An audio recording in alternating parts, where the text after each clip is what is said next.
Herkese merhaba arkadaşlar, kanalımıza hoş geldiniz. Afra Saraçoğlu uçakta paylaşım.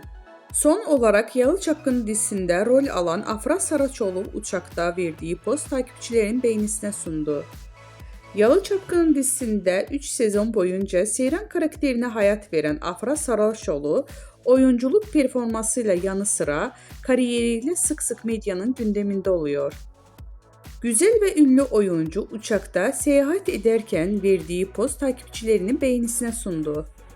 Zaman zaman doğal hallerini gözler önüne seren Afra Saraçoğlu bu kez uçakta yüz maskesi yaptı.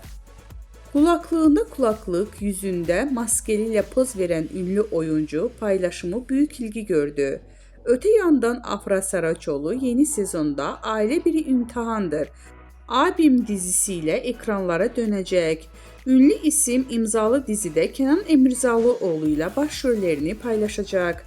Bizden bu kadar arkadaşlar. Videolarımızı beğenip kanalımıza abone olmayı unutmayalım. Hoşça kalın.